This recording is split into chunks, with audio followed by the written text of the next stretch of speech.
Hello everyone, greetings and welcome to Jamfet Live. It is Sunday, today what date? Sunday the 10th? Sunday the 11th. So tomorrow is Monday, September 12th. Tomorrow is Gilbert's anniversary. But it is Sunday, the 11th of September. Greetings and welcome to Jamfet Live. Tonight we're talking about the educational crisis. We could call it crisis in Jamaica. Whole heap of things are going down a jam down.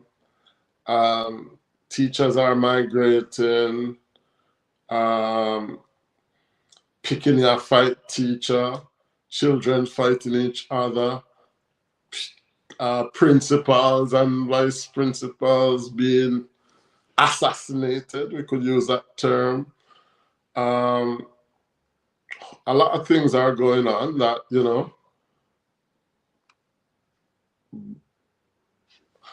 causes us to wonder what the situation is like in our schools. Do teachers really want to stay there? Would I go there and teach? Some of them are picking it up. I don't think I would, but I'm supposed to be joined by some teachers, people who have worked in the situation in Jamaica, in the classroom, so they could probably give me first-hand knowledge, because I guess sometimes if you're not in it, you don't really know, or you don't have a full experience of what the situation is. So let us talk about it. Let us talk about the situation in Jamaica. Is it really a crisis, or is it just a normal thing for teachers to leave and go abroad and, all these things? So it's Sunday, guys. We're not going to stay very long because guess what? I forgot to book a master work. And the Queen is dead, but we still have a lot of work, You understand? So I have one of my friends who is on with me, Sir Devon Thompson. And he was a teacher in Jamaica, so he can tell us a little bit about the situation. I mean, I don't think all the schools in Jamaica are the same. I think some schools are rougher than others.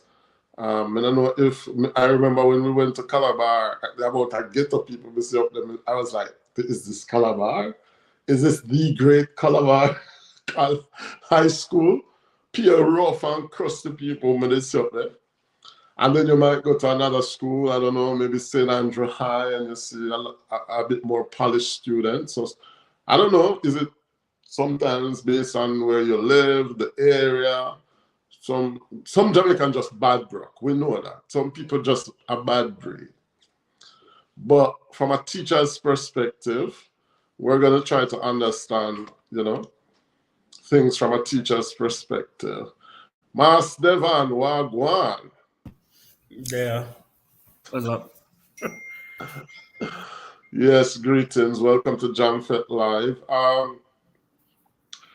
We're going to just jump into the meat of the matter. Yeah, because as I said before, I'm tired. I was drinking some French wine. Don't tell my pastor, guys. And I thought I get knocked out. But tell me, is Jamaica or Jamaican schools, is it somewhere that a teacher should aspire to go into teach? Are the conditions good enough? Me, for example, I've been teaching us overseas for so long, but would you recommend me to go to Jamaica to teach, for example? Well, it all depends. It all depends from what you're running from. I'm running from being stabbed in the classroom, for example. Could you repeat that? You're saying it depends on what I'm running from. I mean, I said I run from being stabbed in the classroom. Or, I mean, I was reading the Gleaner yesterday. I saw one security guard being stabbed by scissors from a parent who wasn't allowed to go on the exam. I mean, I said, but number one, why would she be walking around with scissors in the first place so that she has stab a security guard? Like, what manner of institutions are these? To be honest, it all depends, because having been able to contribute to both education systems, Jamaica as well as the one that I'm in now, here in the US, uh, you find that what you're running from is the very thing you run back into. To be honest, the only difference is, if you ask me, the main difference that makes it all the more worth it here is that you're able to save a bit more. So at the end of the day, it all comes down to money. Because the very violence I used to say, oh, I'm not going to teach at that school because of this, and I'm not make no picnic kill me. It's the very thing I came back here to. The other day, for example, a parent came to our school because she heard that another child had hit her child. Mm. And the parent came immediately wanting to pick a fight with the principal. Even though the police officer was there, that was of no help. Police officer was there, guidance counselors were there, Mm. myself and other teachers were there. Why was a Made police officer there? Oh, in every US school, there's a police officer on campus. Oh, really? Yes. Oh. So basically, they work in the schools, and if there's ever an incident, then they're the first responders until backup comes. But there's one police on every single campus. Interesting. Mm-hmm. And would you mind telling me whether or not this parent was a Jamaican parent? No, wasn't. I don't think so, at least. Huh? I don't think so. Oh, you know. I don't think so. Trust me. All right, No, so you're saying that, there. okay, you go overseas, you're still, the question of violence is still there. I It guess is still there. Yeah. People might question certain things like, okay, US school, sometimes you have mass shooting and all them stuff, so it could be at the back of people's mind. But let's talk about conditions first and foremost. You're saying that the money is better, but the working conditions are the same? The work conditions are a bit better, for example, in Jamaica, whereas you might have a school of 100 teachers, right? They would provide you with computers to cater to maybe say 45 of the 100. So Right. each and every morning, I remember when I was on teaching practicum at a particular school, every single morning, if you wanted the computer for X time, you have to book it from probably days in advance to get it. And sometimes, because it has happened to me before, you book the thing and you think, oh, because I book it, I'm safe. You go there and a teacher borrowed it from overnight and they keep it the entire week. Mm. So, what I like with here is that there's not a rat race for devices because every single student gets provided with a device, a computer. Every single teacher likewise gets a device, and every single classroom has what you call a clear touch, which It's like a smart board. yes, a smart board. It functions as a computer as well as a television, all these things. Right. So each of the classes are equipped with that. I don't have pictures right now, but at work I have to wear this microphone. It's a must.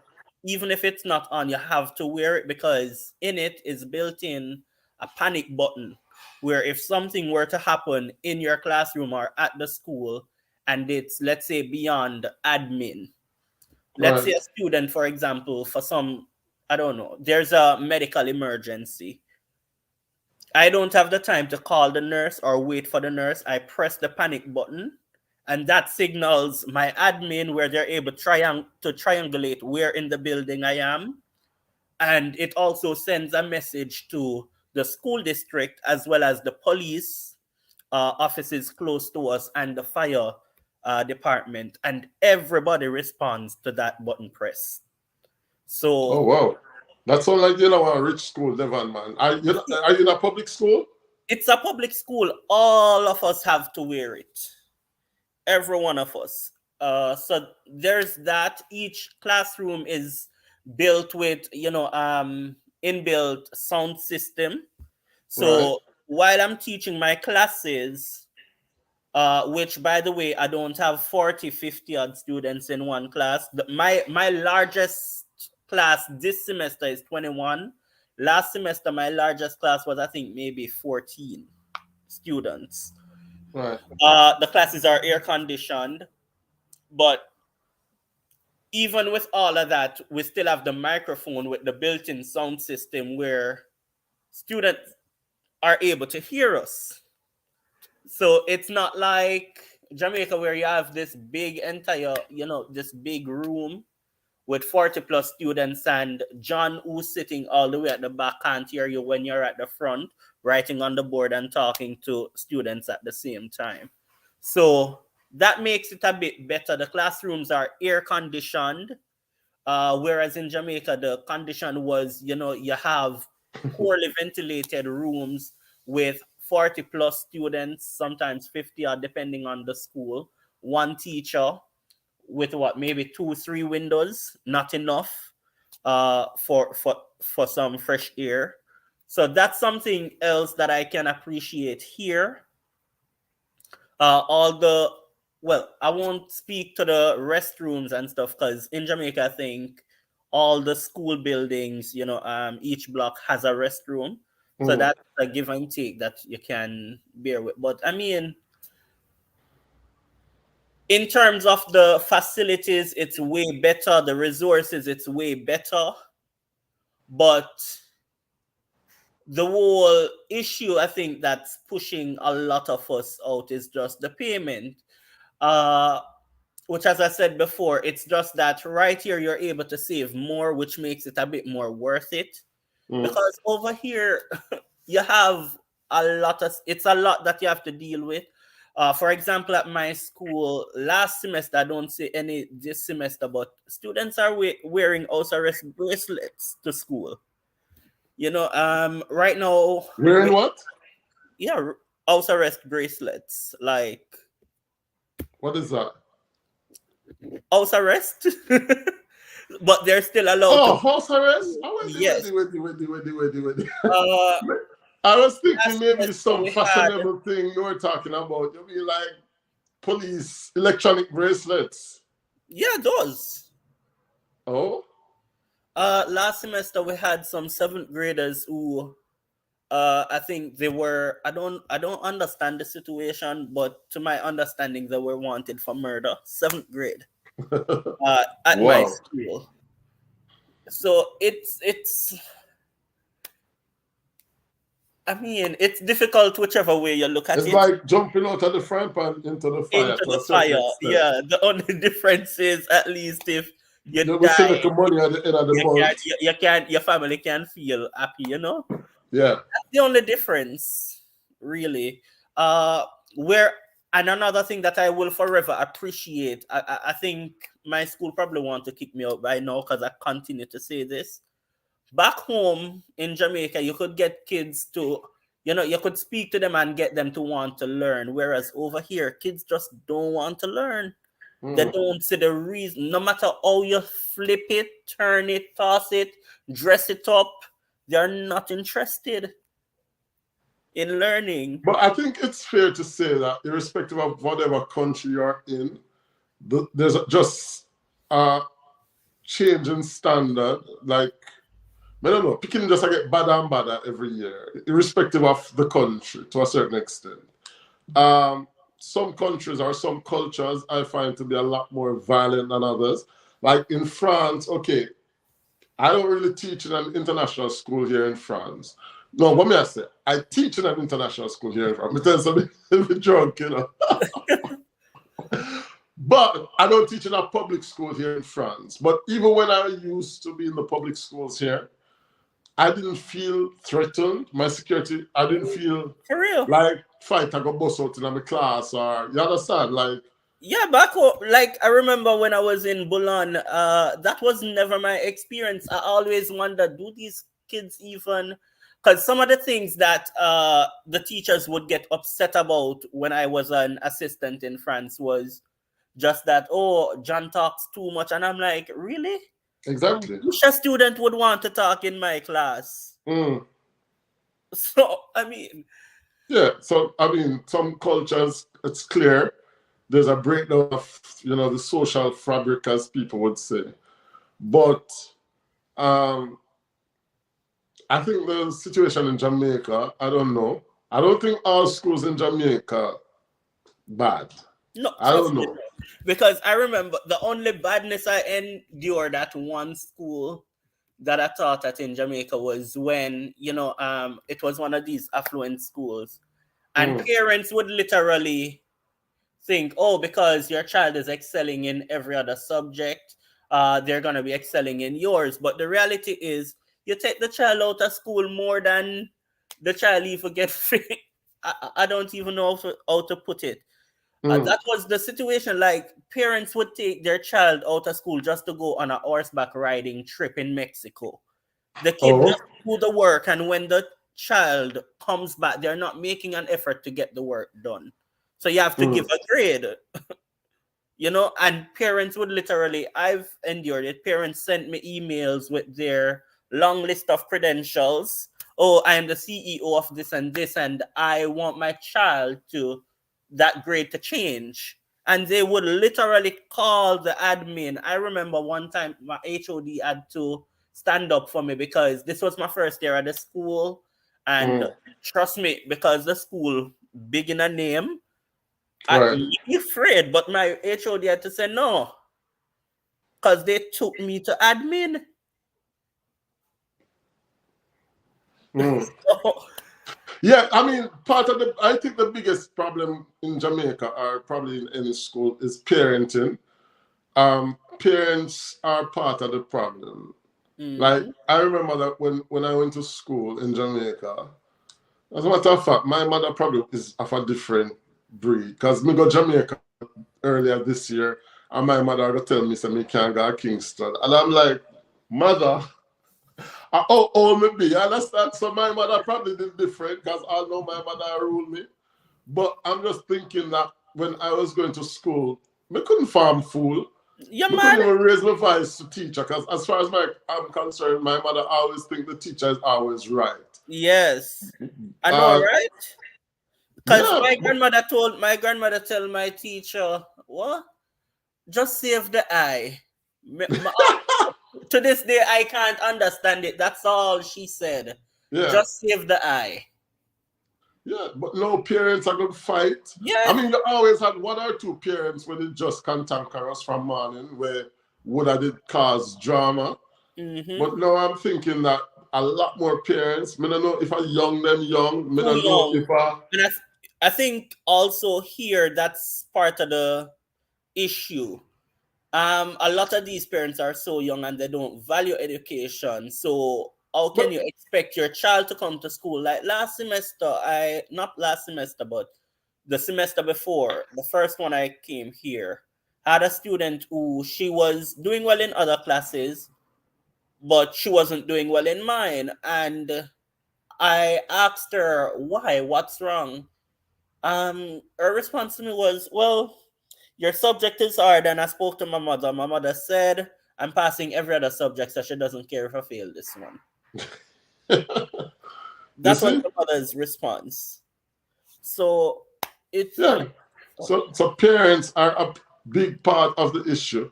And I mean it's not like an overnight thing because you're gonna say, okay, because the fathers are missing. But fathers were missing in Jamaica from Wapikil Philip. mm-hmm. Not for the people in my neighborhood or community, they never know them papa.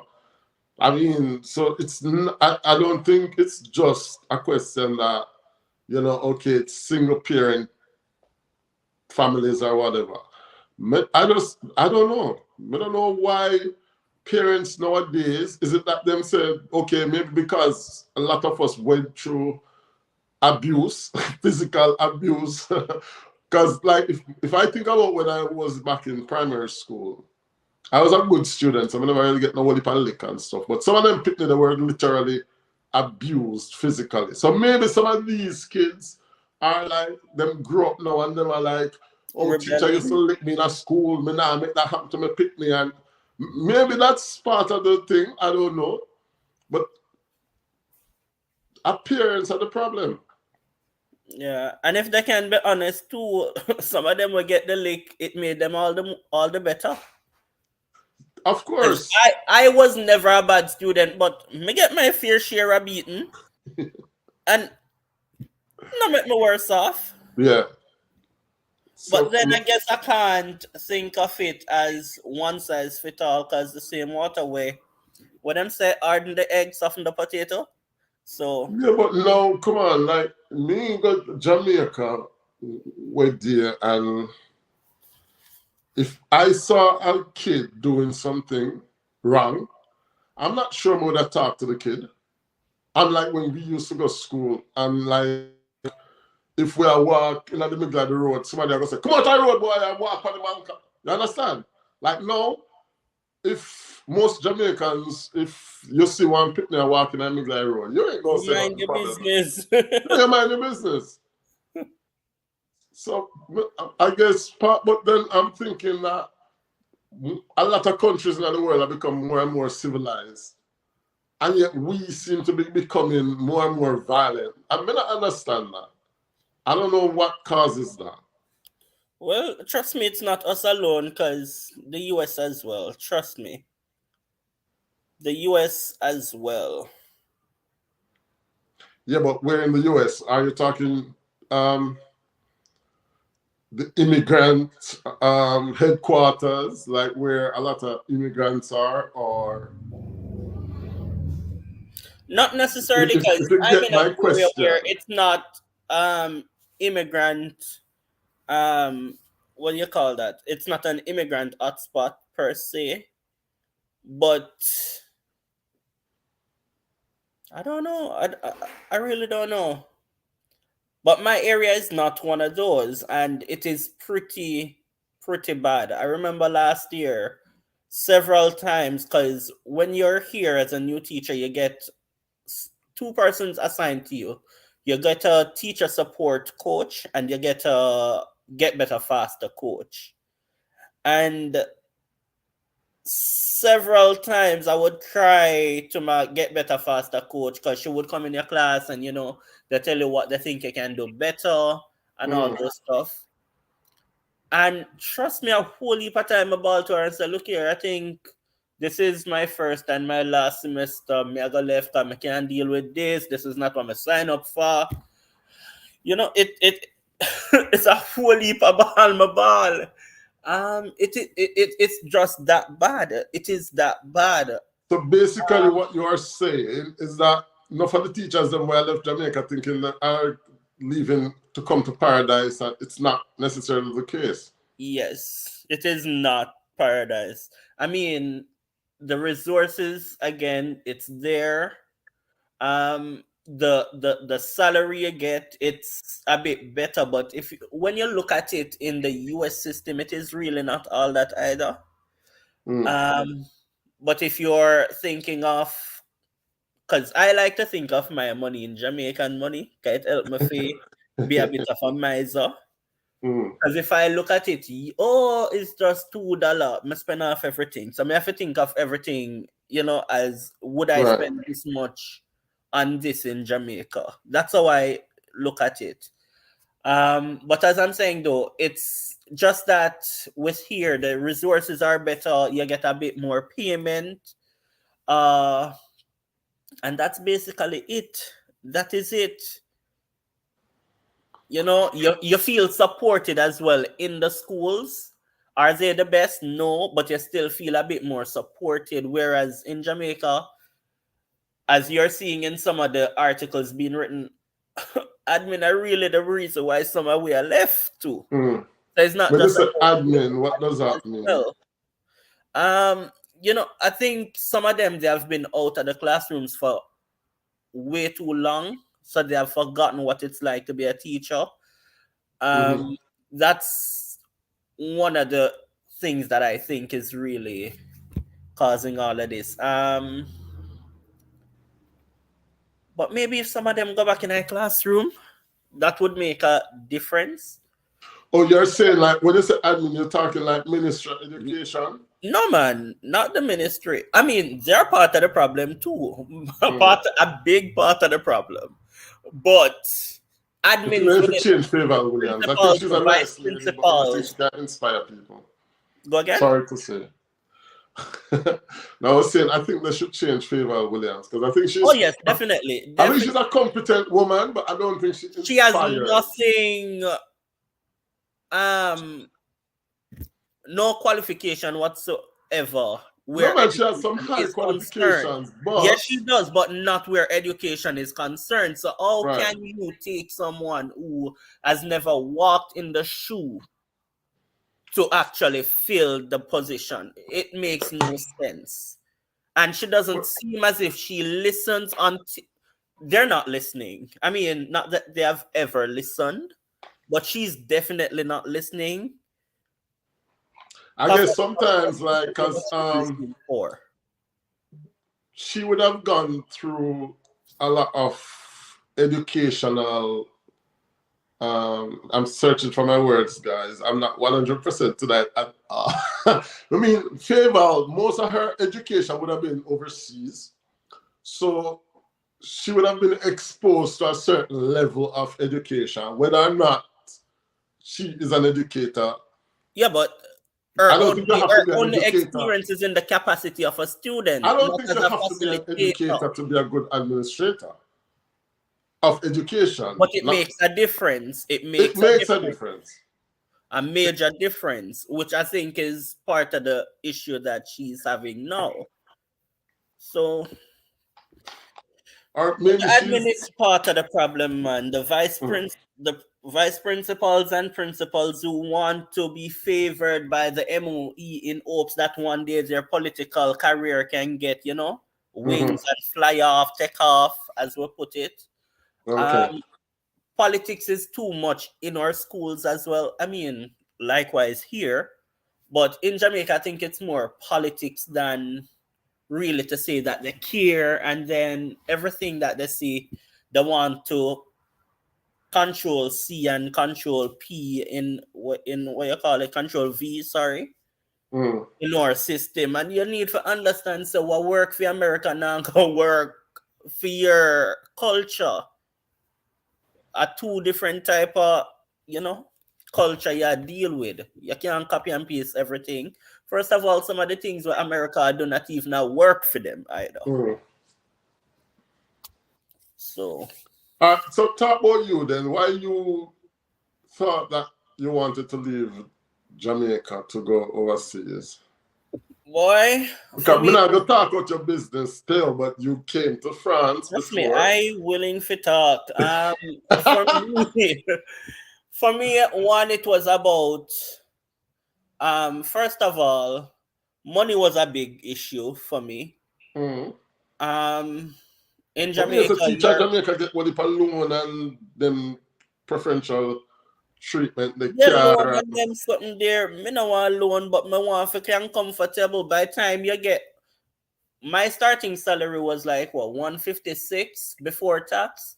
After tax come out, you get 136. Think about it. You have to pay back But student that sound loan. like enough money. Sound like enough money until My you start God, to pay minimum your wage is bills. 7 to 7. So our teacher going and they not get no money in Jamaica. Hold on. So when Hold you on, get that no, one, seriously, hold on, guys, come Eddie. on. All right. 100 hold on. Hold on, no man. No, but no, because I want to be sure of what you are saying. You're saying that your starting salary in Jamaica was $150,000 a month? Basically, before tax. Before tax. And that's not money in Jamaica? It is not.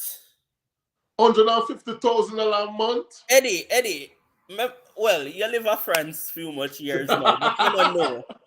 All right, by the time, hold on, to live in our proper No, place. but meeting teacher Hold are on, getting something like hold on, $50,000 Matty. and them a Let's struggle. max it out. You find a proper place. Let's say, all right, you get a place, and this is the low end now. You find a place for 35,000. All right, cool. Okay. Please, me no good per maths, so me I beg you to do the maths. All right, we have 35 for rent. 35 for the apartment alone. Light and water no include. So let's say you pay what? A good 3 grand for maybe light. I don't know, 3-4 grand for light. And same for water. Mm-hmm. That's how much? With that 40, 41, 42. Okay. And taxi fare, you probably pay how much Hold is on, the we don't taxi? reach this yet. May I deal with, All right, let's put the taxi fare. It's not only go you need for go work, you need for go home. How much that? And we're not even thinking about people. Let's think about people in country. Because we know say a town $100 Alright, carry you taxi in a everywhere. country is about $300 a day. 3 is Exactly. 9. That's No, 9,000. one That's way. a $60,000. One way. Because if I think back on it, when I was in the West going to sixth form, to get from my little district with a rock Devon, no matter how you put it, hold on. 150,000 is a lot of money in Jamaica. It's not. It is not.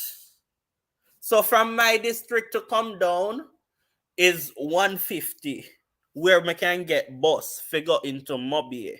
So 150 from my district come down. Then I have to pay another 180 from where the taxi leave me figure Mobile.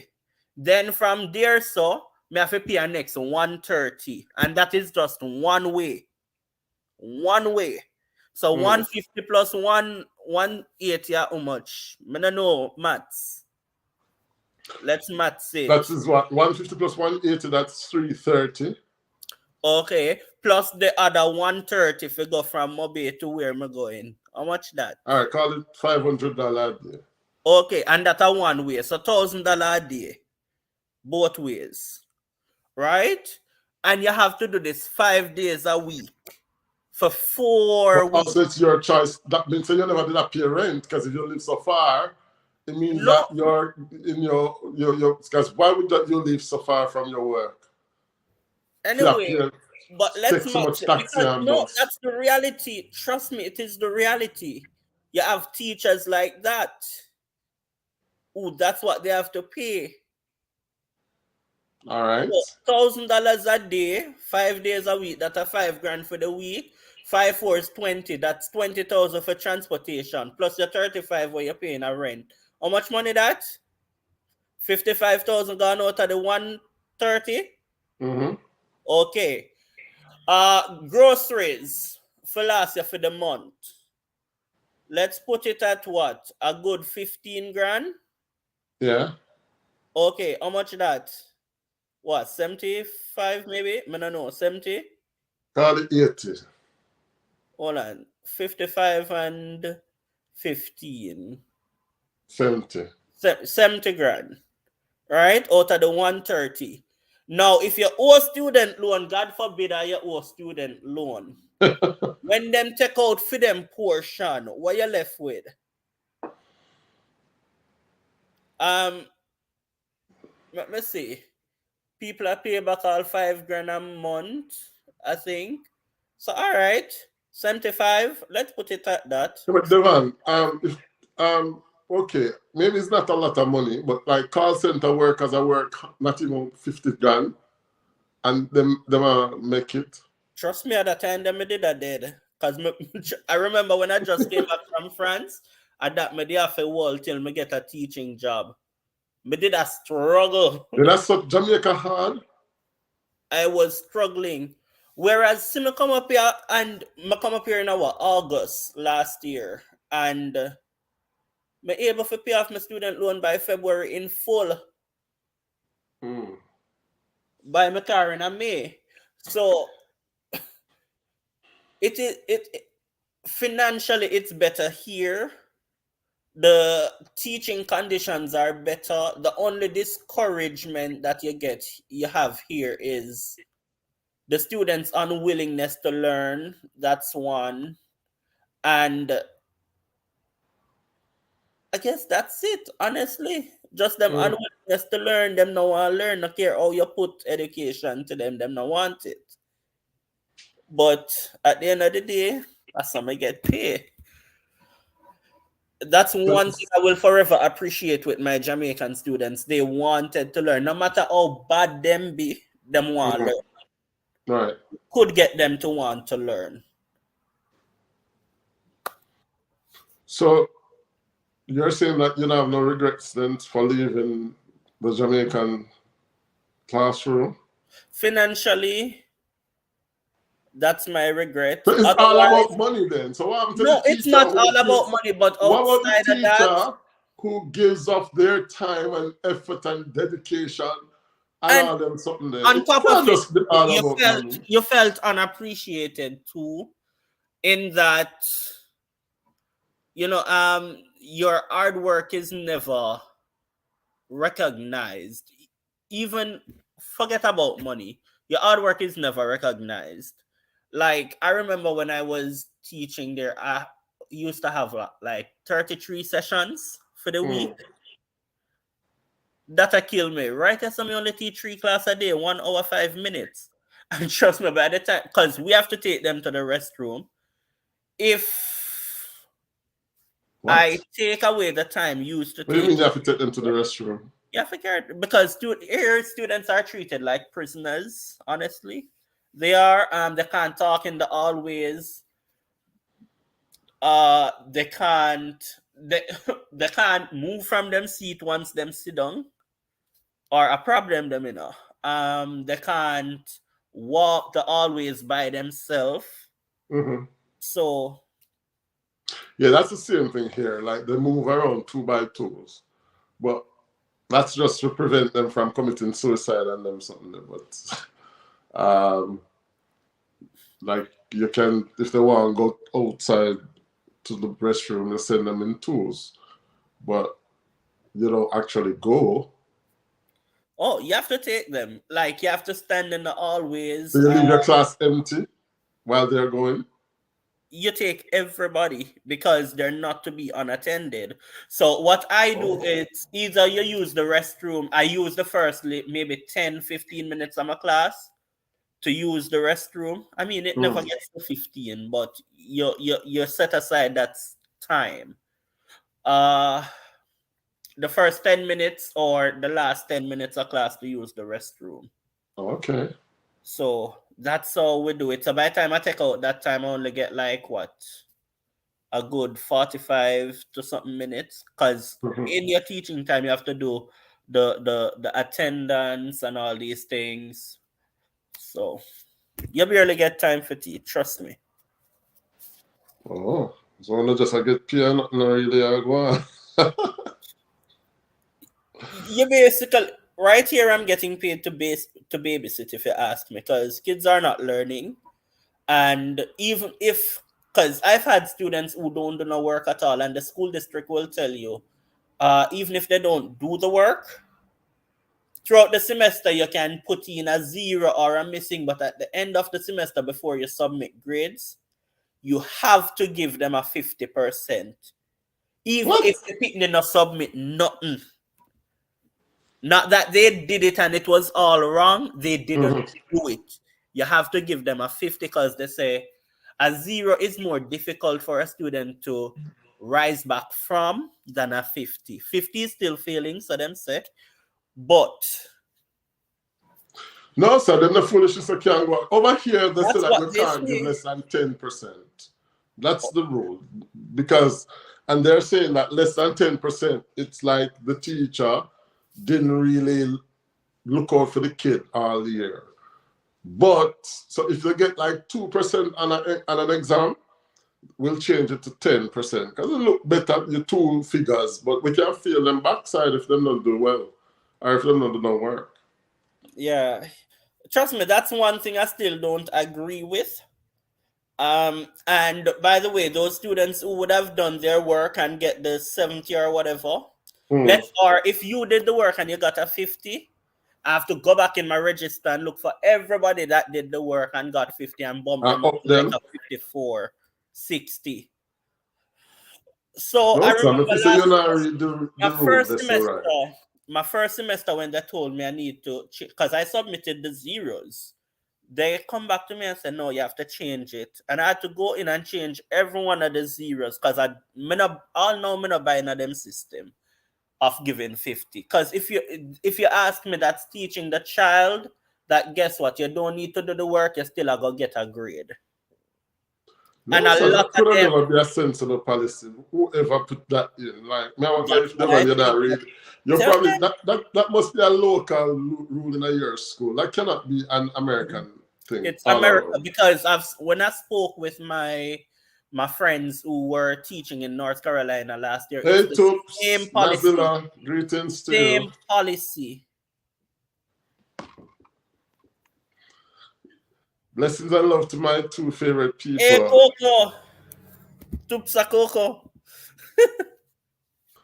There was nothing couldn't go so. Are you read the rule wrong or if you Uh-uh. have not understand? Like you give 50% to somebody when not even turning one work? Yup. And when I remember this particular student when I gave her the 50, because once you put in grades, they get alerted immediately, parents and students alike. The student messaged me. Let me look it up because I don't want to tell a lie. The email she sent me was, let me see right here. Uh, Here. She sent me, oh, why can I not find it?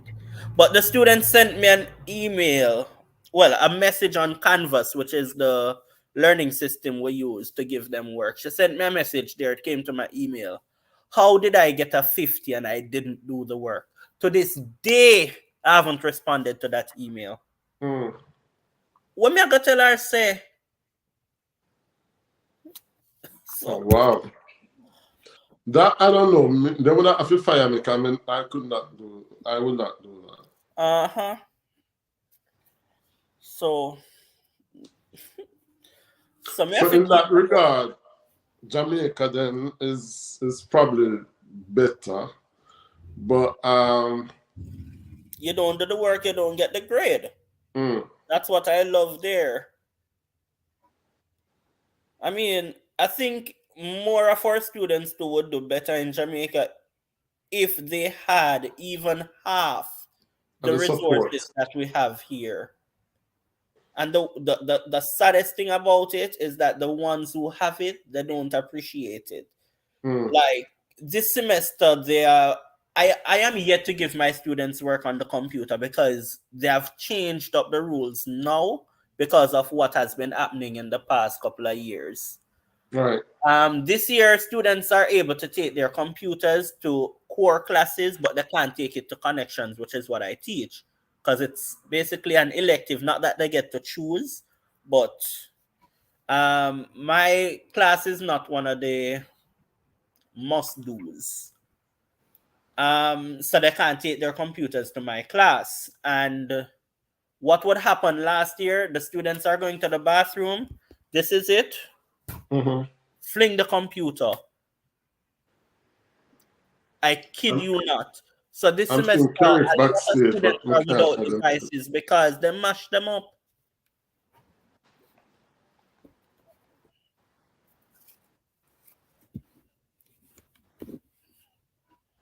So like tell me something like in France, like if there's a student who is struggling, well, I'm not going to say France because, as I said, like I'm in an international school, so I don't really have the reality of the public system here.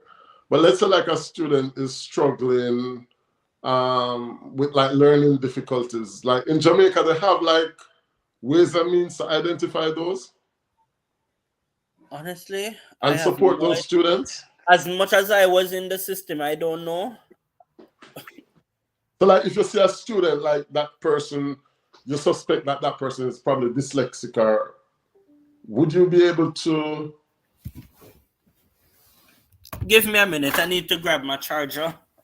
One second. I'm trying to let Kerry in, but I have to go on the computer for a minute because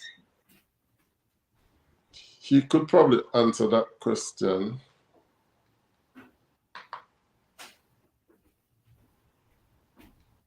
I'm gonna have a feedback. Hold on.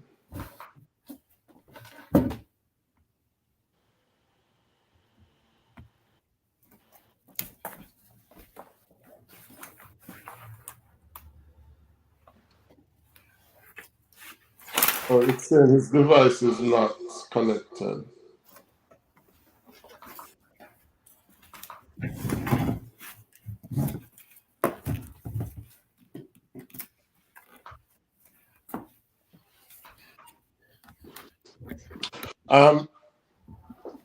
Kerry, if you have to enable your microphone, I think,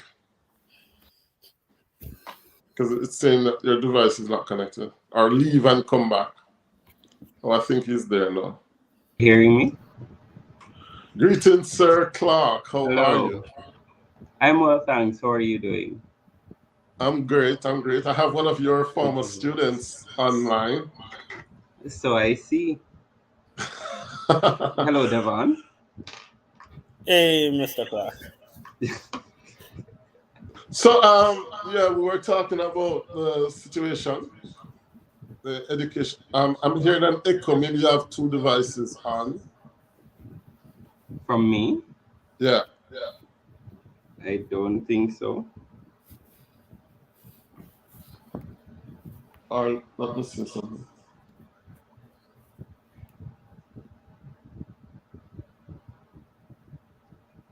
You're hearing an echo, Devon?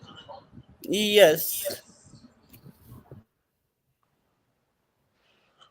You don't have the YouTube on, Kerry? No, I don't.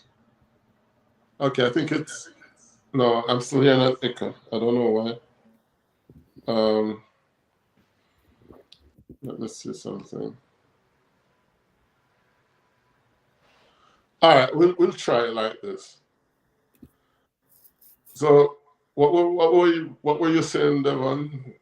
I lost my train of thought there.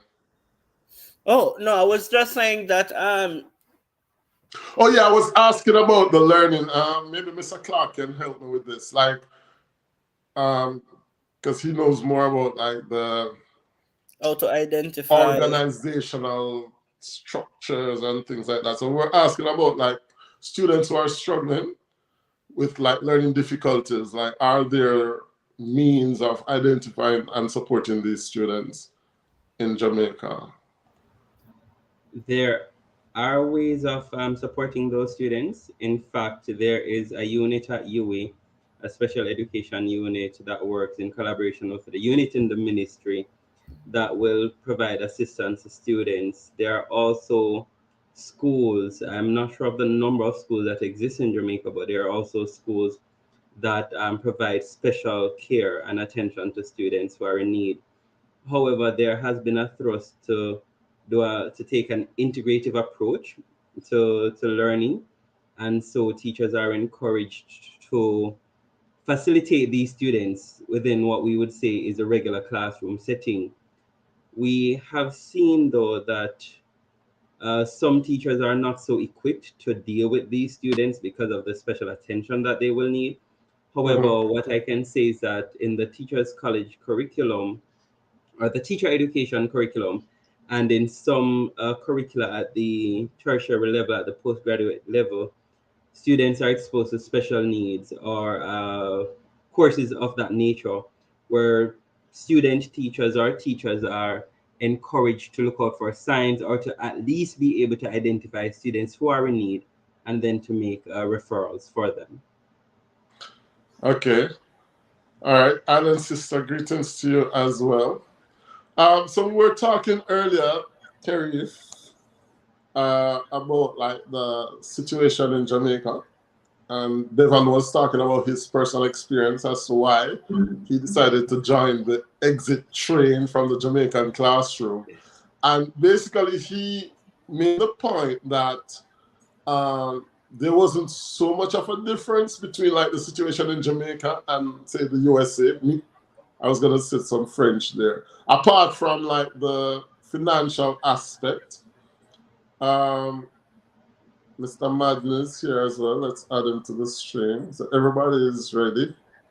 Sunday dinner done cook. Greetings, Sir Madden. How are you? Hello, I'm well, thank you. Hi, Karif and Hello. Devon. It's a Shortwood stronghold tonight, guys. In one college, STC. We're that good. Right. So Devon was saying that some people, it's like the frying pan and the fire, really. It's people might leave Jamaica thinking that they're going into a bed of roses, and it's not necessarily the case. But when I look at the news, for example, I don't know if it's exaggerated or because I'm not in Jamaica, it seems as if it's over the top. But when I look at the news, even since September, I've been seeing a lot of violence. First day of school, big war. Security got stabbed last night. Yesterday, I was looking at one news story. Last year, I remember vice principals being killed. So the situation seems really dramatic. So I don't know how you would describe that. Do you understand these teachers leaving? Is it just a question of money? Is it resources? How do you interpret that the situation? We'll take Clarif and then we go to O'Neill. Devon already gave his bit, so we'll do catch up with you guys. From my perspective and experience, I would say that teacher migration it's not a new thing, and it is not new or unique to Jamaica. What we have seen is that teacher migration has been influenced by a number of factors, including the financial drive or the economic benefits that could be derived if teachers were to seek employment elsewhere. As you have said, there is the issue of school violence, what we would call it, that continues to dominate society or continues to impact teaching and learning or learning and teaching. That too is not unique. What we have seen and coming out of some research is that because students were away from the context of school where socialization takes place, or that reculturing and engendering of values and attitudes, then you see that they would have remained in their communities where they would have been modeling what we would call maladaptive behaviors for at least 2 years. And so when they come back to the school setting, it is really a matter of resocialization and reculturing these individuals. So school violence is not unique. It is just that the COVID-19 pandemic has really fueled it in terms of that type of learning or reculturing that would have normally taken place.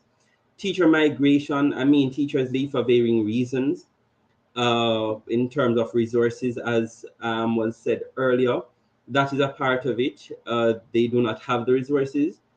What we have seen is that coming back into the face-to-face space, teachers are saying that when they were online, they had that type of support in terms of that being able to, for example, do PowerPoint presentations in class or using online resources.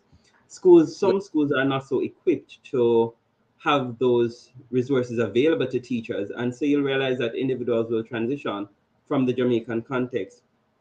I will say, perhaps the last thing I'll say on it, I will say, however, that perhaps an approach that we should take is that to allow for or to formalize teacher migration, in that we could say, all right, let us say, help our teachers to transition to another space, another context, so as to be exposed to a different culture, a different setting in terms of teaching and learning methodologies or pedagogy. And so when they return to our shores, then they would be more equipped to deliver quality education to our students. All right. So just before O'Neill comes in, basically, Casey, you're saying that this is not new, school violence is not new, teacher migration is not new, but I don't remember seeing these headlines 600 teachers resigned within a month. I don't know what the figures were like before. I even saw a feature on Campion College, which I think is what the creme de la creme of institutions in Jamaica. And the principal from Campion was saying, "Oh, I've lost quite a number of my teachers this summer." So I don't know. Yes, okay, it's not new, but something clearly has happened this year for it to be the number one news story, or is it that just the information is already available? So what I would say is that, of course, we cannot downplay the impact of technology, in that with the upsurge in the use of technology, or the level of consumption of technology, you have more people talking, more people being aware of certain issues. So teacher migration, every year, for example, we have teachers leaving the system for whatever reason, whether retirement or to move from one school to the next. Recently, I spoke with a teacher. She was teaching at a school for over 20 years, but she moved to another school to start teaching there. So though that the first school would have received a resignation letter, it does not mean that the teacher has left the system, right? So Right. you do have those intricacies happening.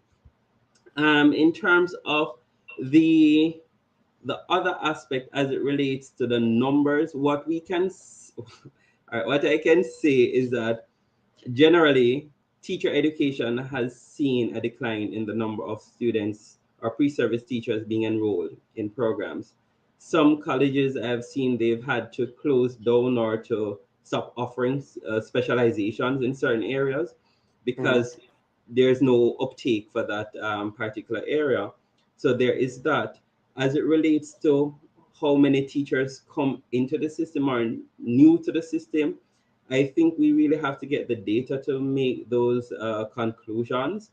But in terms of teachers leaving, it is not novel. It is just, I would say, a matter of teachers moving from one place to the next.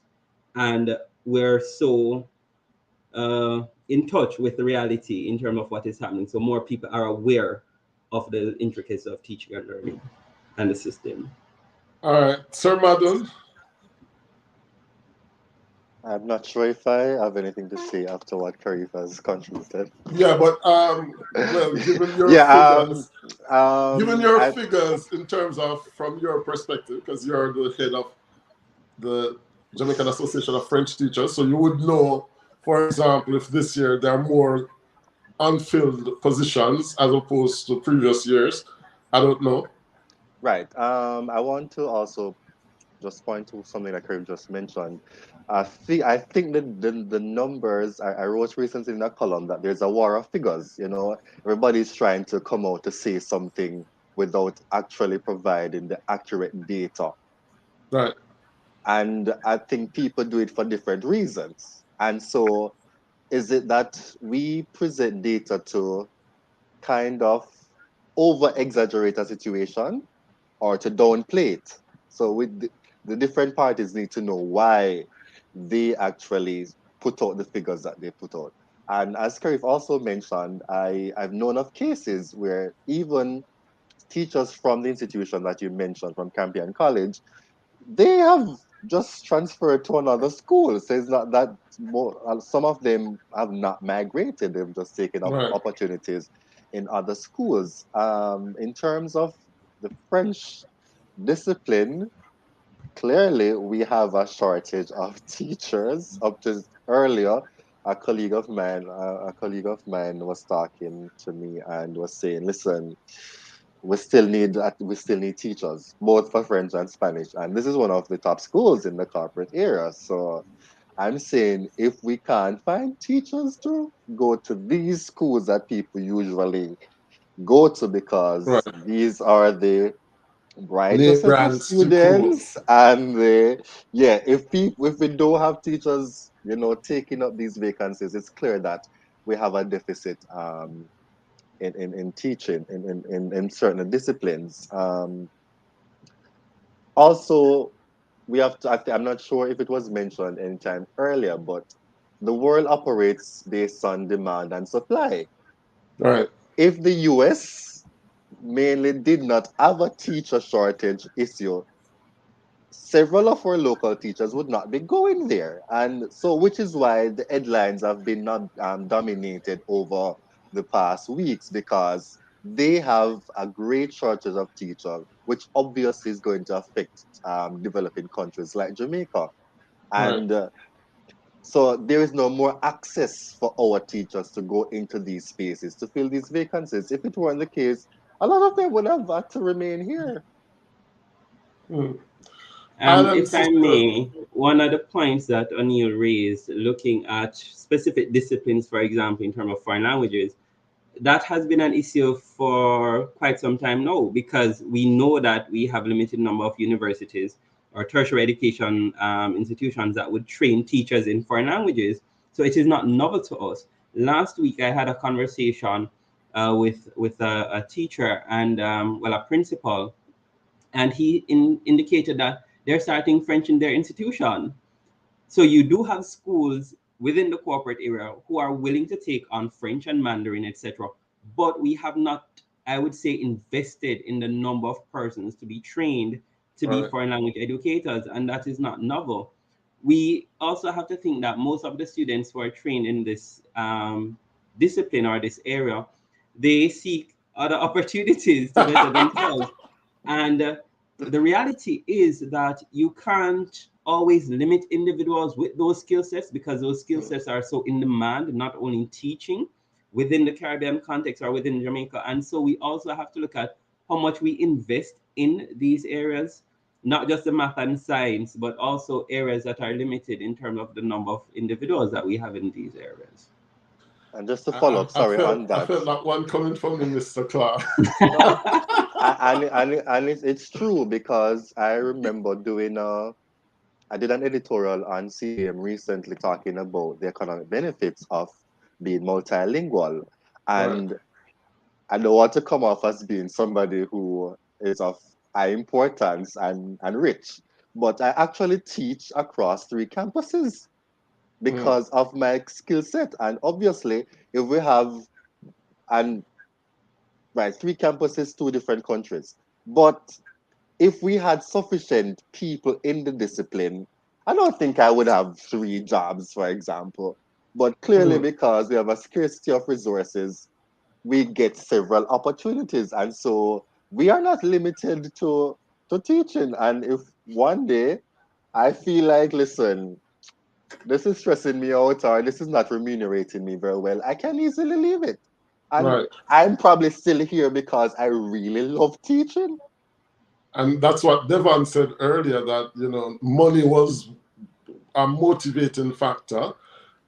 He was saying that the starting salary, which I thought was not so bad, but I guess I left Jamaica 20 years ago, so I don't know the reality of the situation in Jamaica. But Island Sister said that teacher migration is definitely not new. And the reason for this is that for decades, our teachers are underpaid and underworked. But I mean, aren't teachers underpaid and overworked in every country, Including France. including, well, Let's some of we us don't want are, to talk some of about us are, France. some of us are. Some people manage to, because there are some people who are in the private system who can be well paid. I mean, like, the private schools tend to pay a lot more. But uh, show me a country, maybe except Switzerland and maybe the Scandinavian countries, but most countries, teachers are underpaid and overworked. Devon, how would you compare the workload that you had in Jamaica as opposed to what you have now? All right, so in Jamaica, the Hi, first school I Santi. taught at after France, I would teach, let's say, 33 sessions per week. Uh, and that's across grade levels. Whereas here, I'm only teaching 3 different grade levels because I teach at a middle school. But I only have 3 classes per day. Mm, Um, I I probably wouldn't be the best person to speak as to what teachers go through, like core teachers, because they teach around the clock. I think they teach 4 classes. I know, for example, one of my friends here who she teaches French in a high school. She teaches 7 classes per day. I teach only 3. Yeah, but if you So, have 7 classes with 5 students and 3 classes with 50 students, well, it's not quite the that same too. That too. workload. My largest class this semester is 21 students. Uh, I have classes as small as just 6 students. So it's way lighter here. Um, yeah, all I have to do in the mornings, I have a morning duty, which is just to ensure students are in dress code. After school, see to it that students get to their vehicles for pickup. That's it. But throughout the day, I'm free. Apart from my 3 classes, I'm free. Whereas in Jamaica, you have to get to school, you have homeroom that you have to do. Then after you have your classes, in between classes, you're marking papers. After school, you're trying to assist with this and that extracurricular activity. So you do a lot more in Jamaica versus what you do here. And really, it comes down to payment again: overworked, underpaid. So, but as I said before, for me, I think it's still jumping out of the frying pan and into the fire. So, All right, Santi's here. Greetings, Santi. Life with Susan and Kate saying good day, everyone. Alan's sisters saying they are, however, they have easier access to economic benefits. That is, I guess she's saying that you do overseas, but I think that in Jamaica, teachers get a car loan easier than overseas and different economic benefits. I don't even know if they still have things like teachers' cottages and stuff like that that used to exist back home. But O'Neill and Kerry, if you can maybe tell us what the why are teachers leaving? Really? Okay, fine. We know there's the monetary aspect of things, but outside of the financial question, why are so many teachers leaving Jamaica? You want? May I go Teaching, first? Oh, okay. sure. Yeah, go ahead, go ahead. Yeah. And I think this is a part of the conversation that people really don't talk about because it's not only economic benefits. Teachers have always been underpaid in our system. It has always been the case. As is Why the is it? case everywhere, O'Neill. So why is it then that this mass exodus that we talk about today, why hasn't it happened over the decades and so? Okay. Again, are we inflating numbers? The data needs to suggest that. But I find that based on my interaction with teachers, now I have to depend on that, having not taught in the secondary system. So I really don't know. I can't Hmm. identify with it. But when you have the overwork, the workload that Devon speaks about, the compensation, but when you have heads of departments and principals and vice principals who give you a hard time in the system, over time, these issues also push teacher to leave the system. Yeah, but that's not new, O'Neill. Teachers have been given a hard time by principals and vice principals for years. But remember now, we have greater access to these developed countries now. So Okay. because there you have options now, and people are now, we live in a generation that is more woke. There is Yeah, I guess you can see information. more job offers online and things like that. Precisely. So people, the moment you're like, listen, I don't have to sign up for this. I can leave. You have options. And because there are options, I don't have to settle for this system that is really overbearing. So people are going to leave. Outside of that, though, I shared on a program recently that just like any regular, the average citizen, there are certain things that you want to benefit from. Right. We want to benefit from a crime-free society. We want access to healthcare. We want access to social services.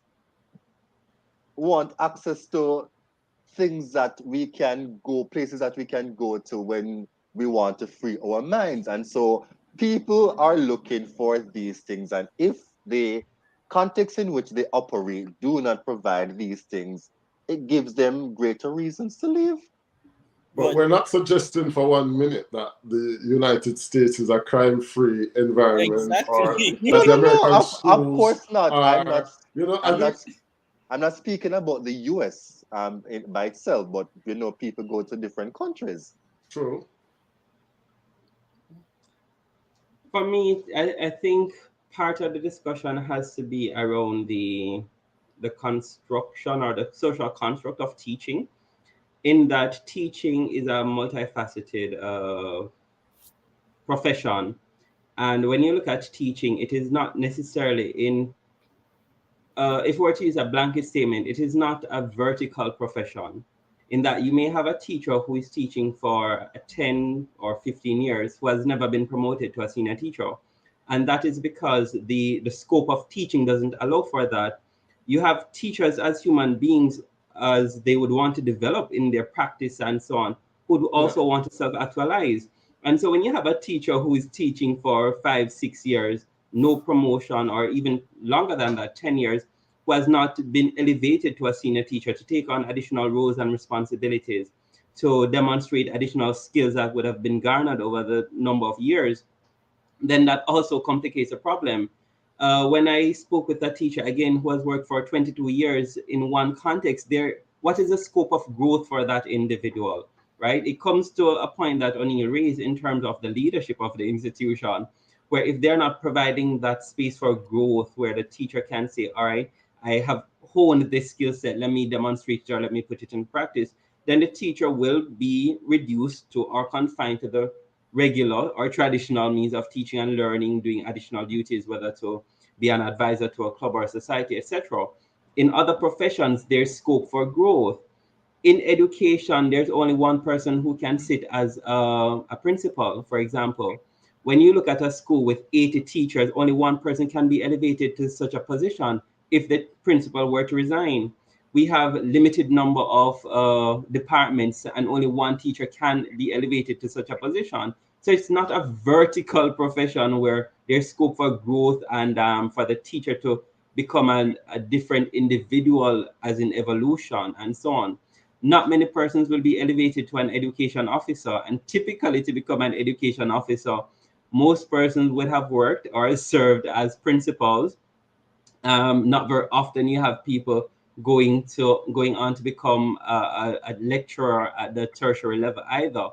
These individuals typically would need some 20 years. You do have a few individuals who will enter that space at different points or at a younger age, but typically you have to really pay your dues in education to be elevated to a different Mm. or to a higher level. So that as well compounds the situation of why teachers would leave, for a different experience, a different environment, a chance to self-actualize and to grow as human beings. Interesting. I hadn't thought about it like that, to be honest, but that is a very interesting point. The scope for personal development. I don't know how many positions are there in a school. You might have a head of department. You might have a teacher running like a school trip or something. But I know, like in my school here, we have a lot of different things that we can do, but I'm not sure what this, as Kerif just said, there are not many doors that you can really open in terms of improving your salary. Can you be head of department and supervisor and vice principal at the same time? I'm not so sure. So it's like there's a cap then, professional and green and, and most glass. most people will peak. Most people will peak. The literature will tell you that after 5 years you're no longer considered a beginning teacher, Right. right? So if you've honed, for example, your skills as an evolving individual, after 5 years, if you're not very conscious of self, then you can become very complacent in the system, right? And so if you're driven by results, you're driven by experience and exposure, you may just want a different experience outside of the Jamaican context. And not only even outside of the Jamaican context, but within another school. So there are a number of issues that would compound the issue of teacher migration. And again, migration is not limited or confined to moving from one country to the next, but moving from one context to another context to have a different experience. All right. Alan TV says today's Jamaican teachers are more overworked. Why should teachers be preparing their lesson plans in the comfort of their homes on weekends? And then KD, hi KD. KD is saying it's not just teachers that are leaving. Many are actively seeking to leave the country. Teachers have the advantage of being able to get a job overseas legally. Similar story for nurses. So what KD is saying here, which is a very good point, is that okay, maybe the teachers make the headlines because that's the easiest job to find overseas. I don't know, maybe Devon could tell us about the job opportunities in his neck of the wood, in terms of, was it an easy process? Was it a smooth process to get that job? Did you have to do several interviews? Like how straightforward was it a process? Well, to be honest, mine was pretty easy. And that is stemming to, I think it was Karif that said what teachers are leaving for, what do you call that, everywhere, or it was O'Neill, and that's the reality. So it was very easy. I remember a few weeks ago, I mean, I'm gonna speak about my experience, but I'm Yes. just shedding some light here. Teachers are leaving like, wow. At the end of the academic year in May, I think I counted like 18 teachers of 35 of us leaving my school alone. And the year when I started, more than half the staff left as well. And you're talking this where you're at? No, we're not talking Where I Jamaica. am right now.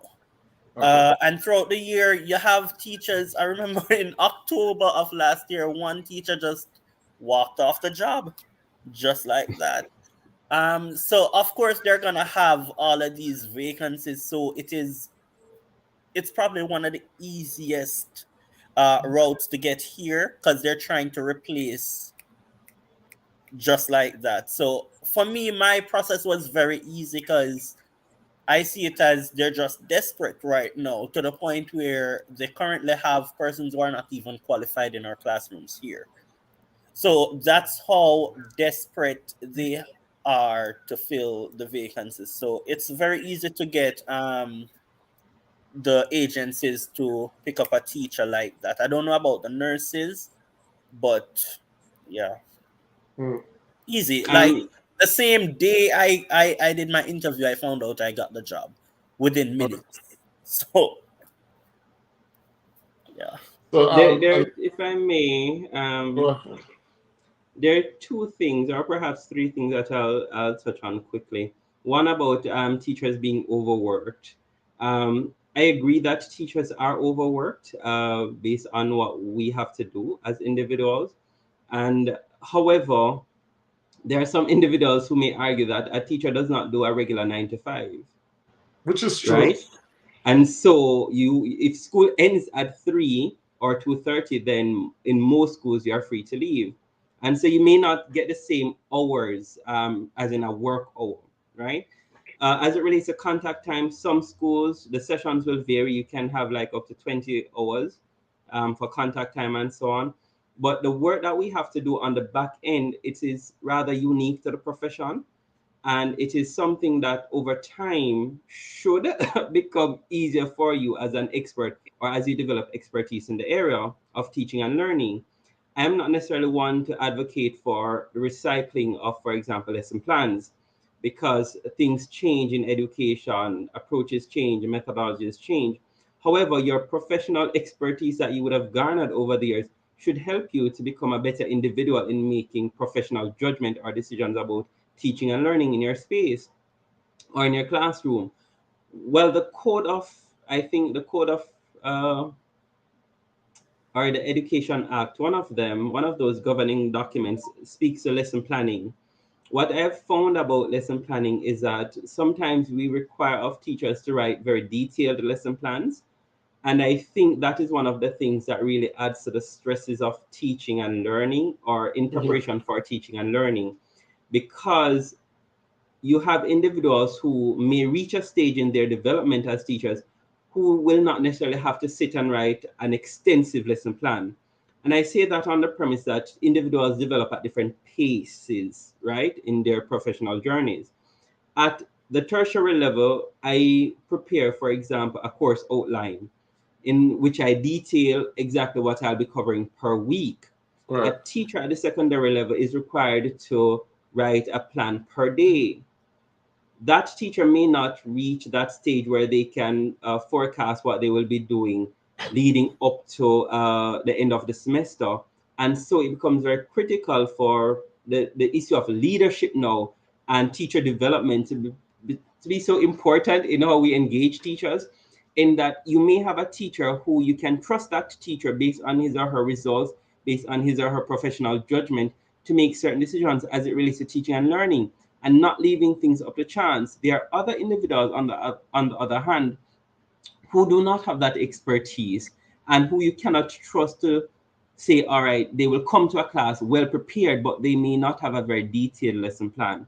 And right. so that issue of lesson planning or having to do work of lesson planning over the weekend, etc., that is something that we have to critically look at on an individual teacher basis and not just make a whole scale decision about that one.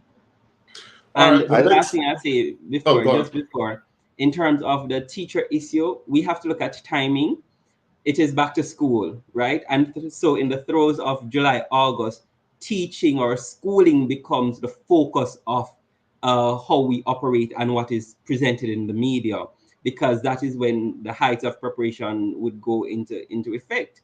So Right. of course we're going to be talking about teacher migration issues, schooling issues, school violence in this time of the year because of the nature of schooling. All right, the next comment before I bring it up on the screen, it's going to be for O'Neill because I've seen some of his articles and he sometimes is a bit harsh with the teachers. So Island Sister is saying we have to admit that because of the level or the standard of Jamaican teachers, they're more attractive to overseas countries. So O'Neill, how do you answer to this? Because I've seen some of your articles in which you have been a bit harsh towards the level of teaching, or the product then of some of the institutions that train teachers. So how do you answer to the fact that some of our teachers are the best in the world, and that's why we're so much in demand then? it does not change my position as to what I articulate, and Sharif knows my position on this as well too. Um, I believe in quality education, even though Sharif will agree that that means different things. Um, but Greetings, India. Welcome. Go ahead, and O'Neill. I'm a product of the system, so I speak also as a product of the system. Right. And I don't speak to criticize anybody's or so I criticize the system. I point out Mm-hmm. what's happening in the system. Of course. And I will tell anybody, based on my comparison, having worked, lived, studied in France, that if I were to use my experience with France and my Jamaican experience, I would say we have a better system. I will say that. I will say that based on my own experience, because our teachers are trained. You understand how the system is in France. They do a first degree, and then they go to the teachers' college system to Right. prepare. And most of them really focus on the competitive exam that they have to take. So it's really not even about being prepared to become a teacher. They have to pass that concours. And Yeah. so it's while in our system, you are really cultured in the teaching profession, especially if you go to a teacher's college. And so you do your teaching practicum, you have contact with the system. And so, of course, despite the deficiencies, we still, I believe, compared to some system, get better training, Right. as opposed to the quality and the resources. We are sometimes lacking in that regard. And so my position doesn't change on that. And of course, we have to be fair that it also, while it's dependent on the system, it's also dependent on the individual. Right.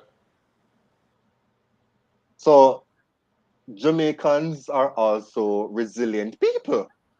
Generally speaking, we're resilient people. And we go overseas, and we really are trailblazers in many different areas. When we look at the curriculum in some of these developed countries based versus ours as at the early childhood primary levels, we are ahead of some of these countries in terms of what we teach our children. I've heard Jamaicans who have migrated to some of these countries to say, listen, when I have my children, I'm sending them back to Jamaica to be schooled, Right. because the foundation level that is provided for those children is far less than how we prepare our children here in Jamaica. So there are values to our system, but improvements are needed nonetheless. Uh, Let me welcome India. Stay motivated, Maury. Nazila. Nazila said the red chair is cheering. Well, the queen is dead, so I had to get my. Really? I had to get my chair. All right, no, yeah, Anil, I understand what you're saying. That even with our limited resources, we have produced a lot of quality teachers. Um, but I don't know if Kerif agrees with you in that regard, or if he thinks that you're harsh in that regard. I don't know. I do agree that our system really does a very good job of preparing teachers, and it is for this reason why recruiters from overseas or other countries would actually take on our teachers, and they do very well. There is the fact that yes, we have not, in my opinion, I would say, or let me say, in my professional judgment, we have not invested a lot in teacher education and investment in terms of resources for student teacher development in terms of our teacher educators, etc. So that is a different elephant in the room that we need to talk about. But I do believe that we have been doing exceptionally well. One of the things that I think we tend to do is to compare Jamaica with other countries as it relates to teacher quality and teaching quality. And we often do not include our our legacies or the legacies that have influenced teaching in our context. Teaching was not necessarily for individuals to be trained to promote critical thinking. It was not, well, at least not in Jamaican context. Right. Yeah. However, we have been evolving, and to make a comparison with a country like France that has been established and that we have glorified these colonizers and so on, they really have advanced based on what they have done over the years to enslave and to oppress individuals like us. However, we have been resilient in our thrust to make education or to give quality education to our students. And so the comparison, sometimes I would say it is not very fair to make such a comparison, but I think our system really does a very good job. I will argue that a lot more needs to be done in teacher education in Yeah. terms of, again, investment. I can recall maybe 4 years ago, I had a class and I needed to use the computer lab, but the lab was on the second floor of a building, and I had a student who was operating from a wheelchair. No, there was no lift, there was no ramp for that individual. And so we had to lift the student to get to that computer lab. How do we then make teaching or the teachers college curriculum or experience more inclusive? So we generally talk about these issues when we look at primary and secondary, but not when it comes to preparing teachers. So I think we have to reorient and refocus now on teacher education, the quality of teachers coming into the system, but also believing that the quality of the teacher training experience can be so transformative to change the lives of those who are now going to go through this training and to go back into the system. Devon, how would you compare the curriculum then of, say, Jamaica as opposed to the one that you're delivering now? Or probably it depends on the level, but like in general, in terms of your school's curriculum compared to the one that we had or that you had in, well, you were at one of the most prestigious schools in Jamaica. You were at Campion, so I guess their no, you were. Why am I thinking that they are Campion? You know what they're Campion as a teacher? Oh, sorry, Never. sorry guys. I gave him more ratings than What he I actually. was, I think our curriculum is more rigorous, and we're going to things Oh, very what? Speaking of deeply. Jamaica, or because you know you're Oh, not in Jamaica oh, anymore, so. in Jamaica, that is. Or curriculum or content is way more rigorous. Mm. Um, and critical thinking is something that's endorsed all the way in our system, whereas here, it's not as rigorous. Trust me, it's just the basic. You think critical thinking is because I mean. In Jamaica, yes. Here, not so much, not at all. Mm. And it is just sad because I remember last year when I came, because I thought, oh, you're coming to the big USA where they're Mm. advanced with this and advanced with that, and they have access to this and that. I came with my expectations so high, to the point where, as I was saying to you earlier, I would go to my Get Better Faster coach every single Friday and I would cry. Um, Why? because it's the content that you have to deliver. I feel as if here they're robbing the students, Okay. and if you try, for me, whenever I would try to get them to think critically about something, it would seem as if I'm pressuring the kids too much and this is too much for them. They're not yet there. And that is, even today, that's what they will continue to push on you as the teacher if you try to get them to think critically. And I would cry. They were like, I think they told me straight up, your expectation is way too high. You need to bring it down a notch. Mm.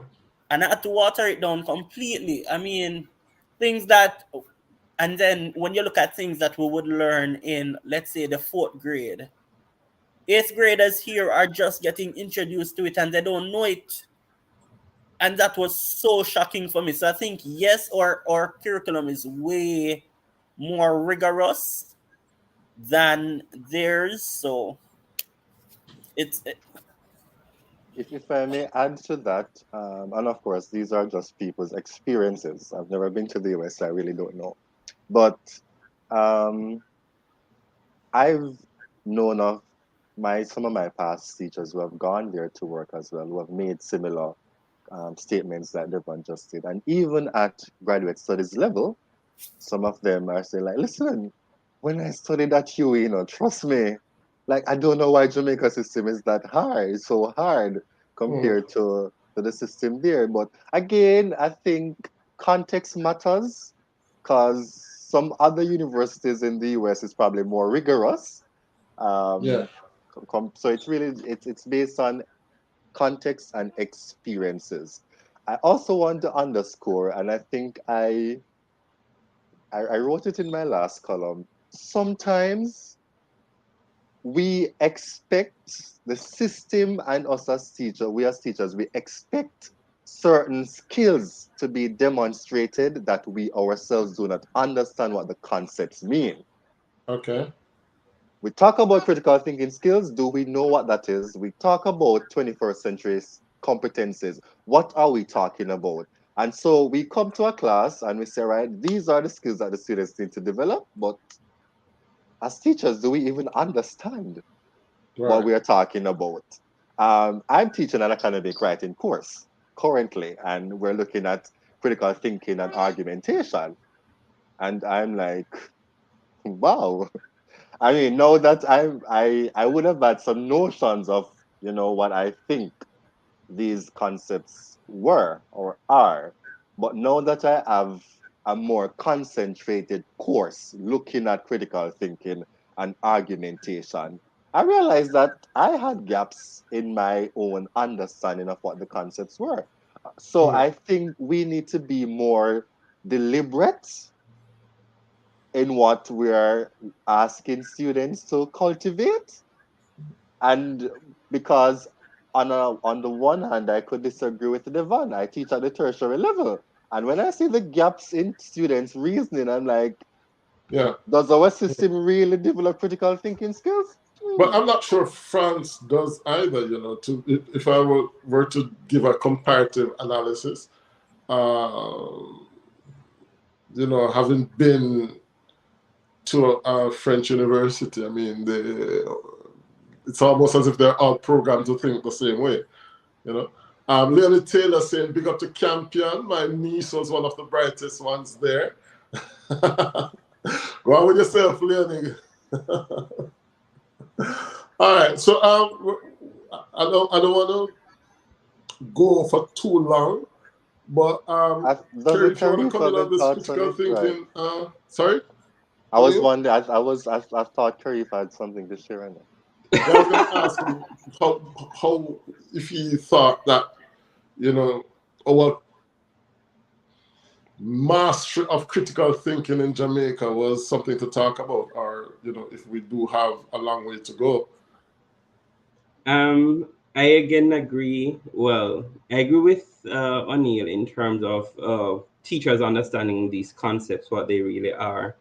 But I also want us to think about the opportunities that are provided to individuals to actually demonstrate these skills, right? Sometimes we talk about critical thinking, and we say we're teaching critical thinking skills, but we don't allow for students to demonstrate these skills that they would have developed or that they would have honed. We also have to think too that again our past is very important. So when we talk Hmm. about context, we cannot divorce ourselves from our realities, where we do not necessarily come from a culture, or we do not have a culture where individuals are, where they can think differently or not think, or they can think outside of the box. We tend to box our students in. That is why, for example, we tend to give standardized examinations where we expect one response, and if a student gives a different idea or view or opinion, Yeah. we tend to say, hey, no, that's not the correct answer, right? So even in how we assess students learning, we have that gap. And so we have to think about it carefully, that we don't say, all right, we're promoting these things in education, but then we're not assessing them, or the way in which we assess these skills would not align to how they really ought to be assessed.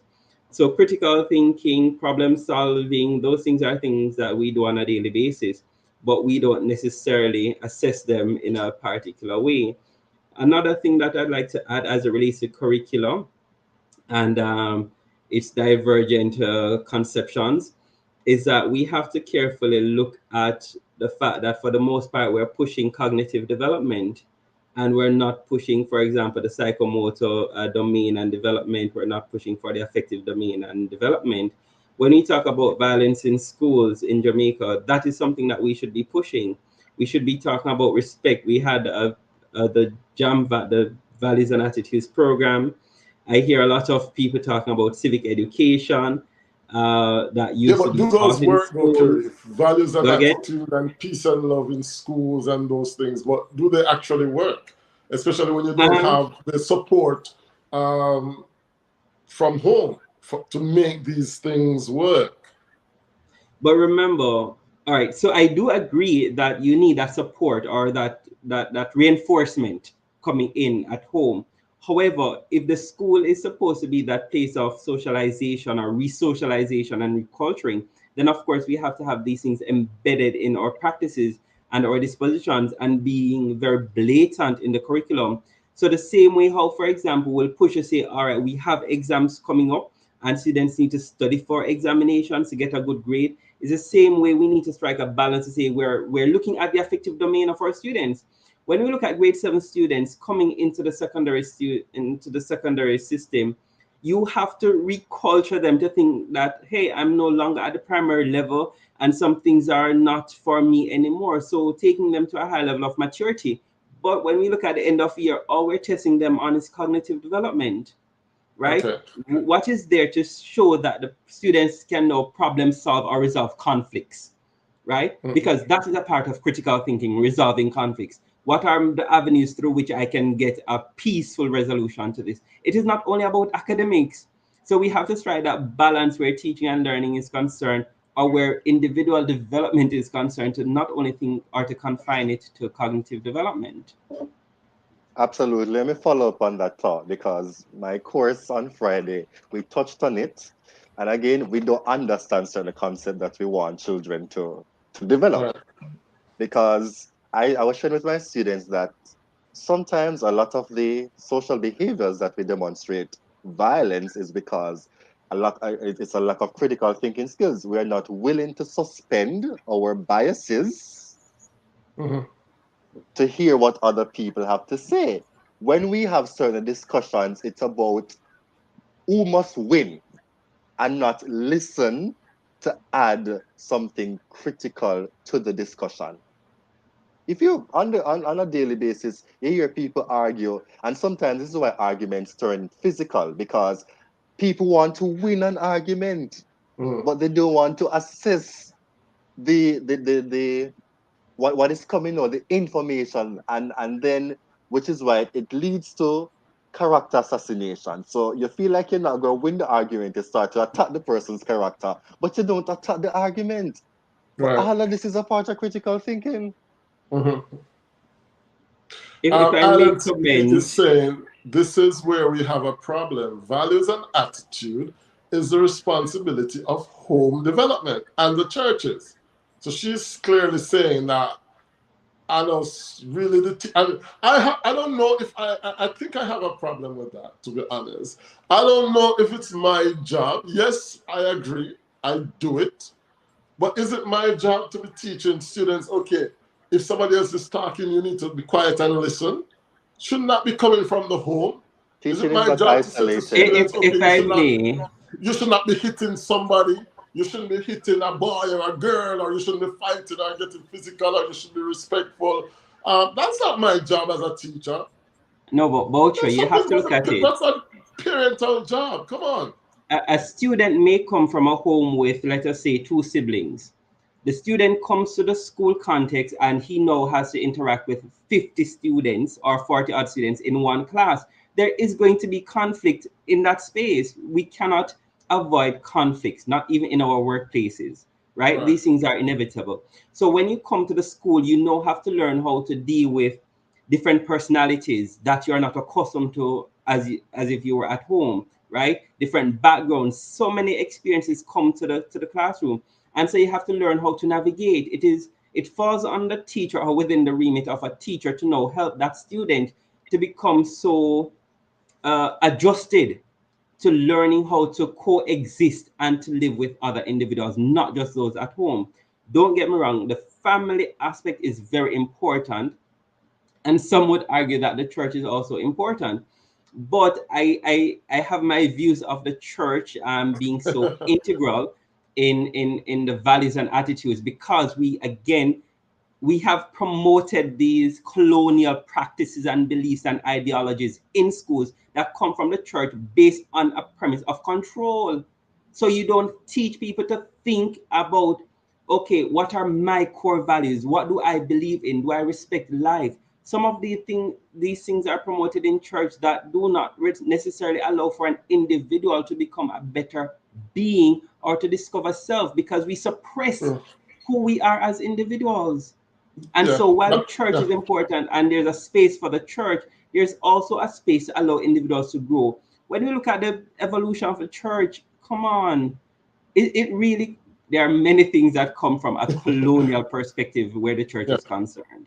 But you talk about critical thinking, and probably one of the places that suppress, as you said, critical thinking is the church. Because if you go to a church where they think that you're supposed to wear a hat and you want to divert from that, then it becomes a big problem. So, the church sometimes becomes more of a, and I'm speaking as a product of the church, it becomes sometimes more of a problem than a solution. And on TV is probably agreeing with you. She's saying Jamaica over time is adapting too much of the Babylon system values and cultures into our education system. Um, she will probably have to expound a little bit more on that, but I don't know if it's the colonialism that you're referring to, those values that are in the educational system. But But Bojo, another thing, if I may, another thing that compounds the issue, we often talk about preparing students for the global space. right, When we prepare students, or if we're to truly prepare students for the global space, they will have to come in contact with individuals who hold different values or who believe in different things. Not everybody will believe in the church. And don't get me wrong, I grew up in the church as well, right? And so I have those values, or some of those values I have retained, right? But when you go to spaces where individuals do not believe in Christ, as some religions have really like in France, engendered and 90% of fostered, French people right? You have acknowledge to God coexist whatsoever. and you have to respect individuals and what they believe in. What I think we have to really value is the sanctity and the dignity of life. How do we now hold different core values from individuals but respect life in and of itself? Respecting an individual's choice, whether we deem it as good or bad, once the individual, I believe, is not causing harm to another individual or to self or whatever, then I think we ought to reach that place where we can respect life and not limit these things to the church, which the church has promoted some values that are not necessarily world values, are not values that are promoted at a wide scale in this day and age, right? So there are so many things where that is That's true, concerned, because but I I remember will when I digress. came to France, the first time, and worse, it was September 2002. So it was just after September 11. So, people in the West were very anti-Muslims and Arabs and stuff. And I landed in France, and I'm coming out of this Pentecostal tradition, and I land in this school where 80% of the students were Muslims. And they were asking me questions, sir, do you read the Quran? Have you read the Quran? Blah, blah, blah. And I was like thinking, I went me there. I want to leave the job. But I had to, you know, develop that sense of, okay, I have to adapt, because I grew up narrow-minded, and in the sense that I can't accept nothing else apart from Jesus saves. And now I'm in a culture where every minute they talk to me about this Allah stuff, and I mean, I didn't like it at the time, but I had to adapt and accept that, okay, these people, their thinking is different to mine. And we ask, and it's something I always ask myself as an educator, and I ask my students. The Friday in my session, I was joking. So one of my students said something. I asked, so do you think you have grown in terms of critical thinking Right. throughout your years at UTech? And the person said, not really, I don't think so. And I said, so do you think university has failed you? Because we have to ask ourselves these questions as educators. Are we doing are we playing our role? Is the system producing the results that it needs to produce for these individuals going into the world of work, into life afterwards? I Right. wrote a book chapter, it's coming out later this year. And the very thing that Kerry touched on, I wrote on local competence. How do we operate locally and globally? Again, we we speak on platforms and we speak in classes. Oh, your degree is preparing you to work globally, to work locally. But to what extent? What is our definition of local competence? Yeah. So Yeah. curriculum has to be very targeted to say, right, this semester we're going to target adaptability, we're going to target interculturality. And how do we infuse content and practical scenarios so that to an extent our students can be prepared for these things?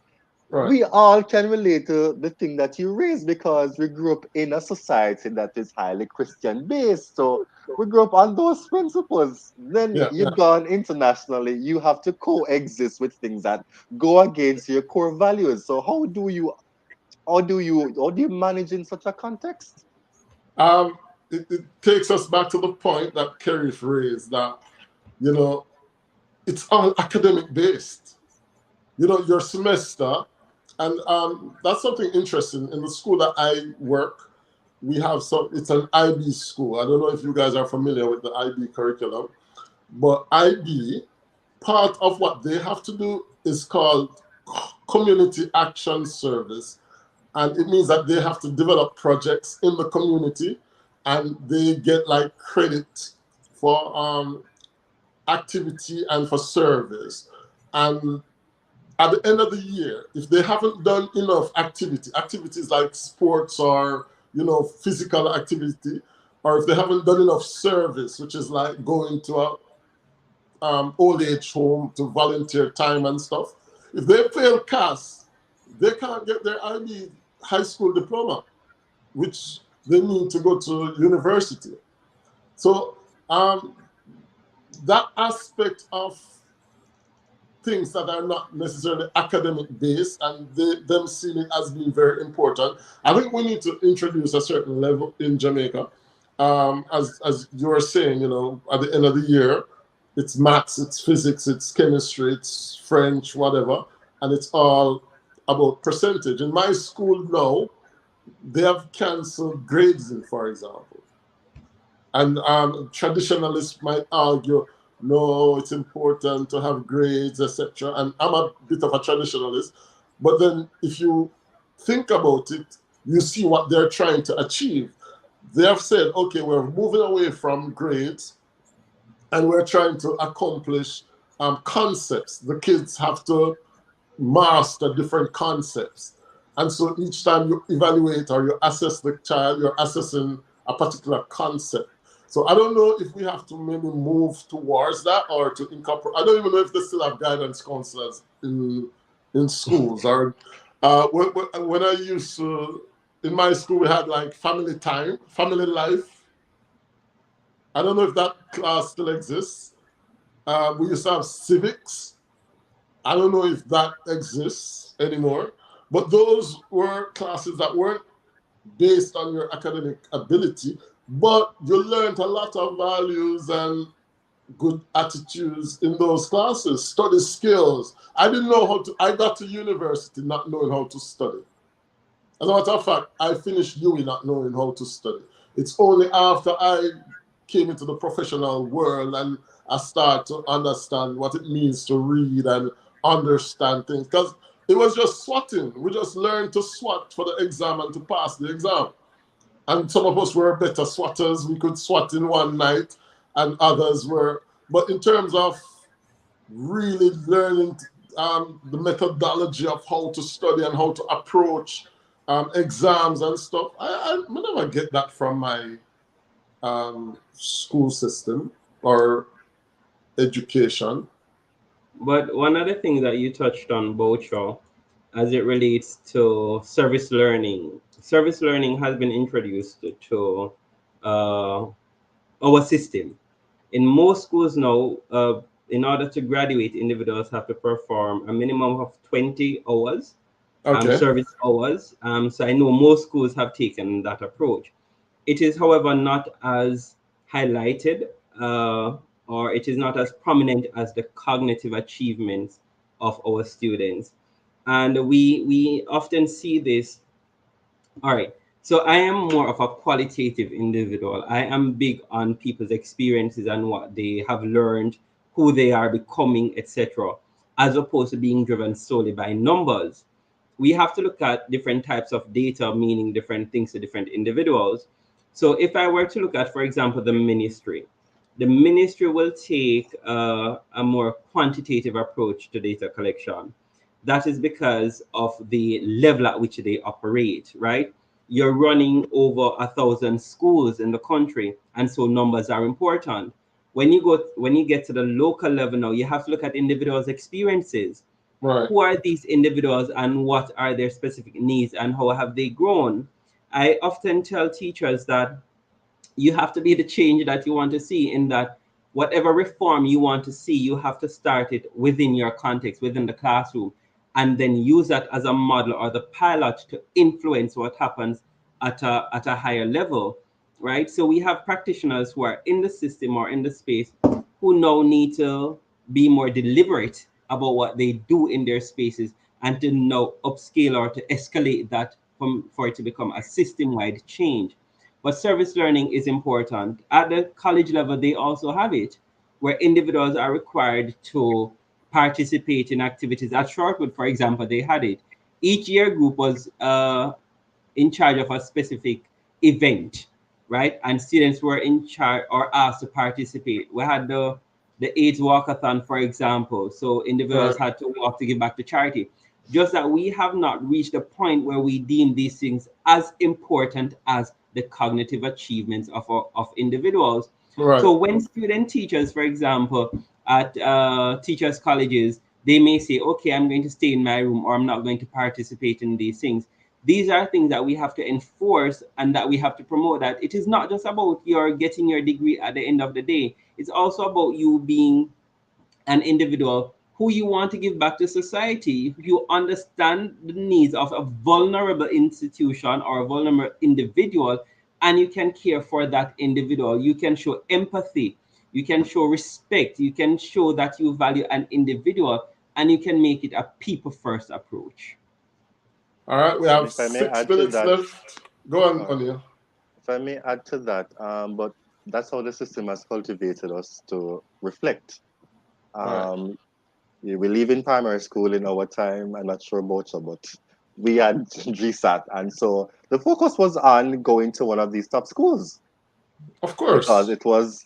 it was numbers based. You get a good grade, you're considered bright. Mm. This notion of bright has really affected a lot of our students, and then the focus is now on STEM. We have left out the A, so we no longer STEAM. I read an article recently, and I was a bit livid deep down as somebody who is very strong in the humanities, that uh, the student did well in their CSEC exams. And the newspaper reported among the subjects that the student passed was all the sciences and just the math. Mm.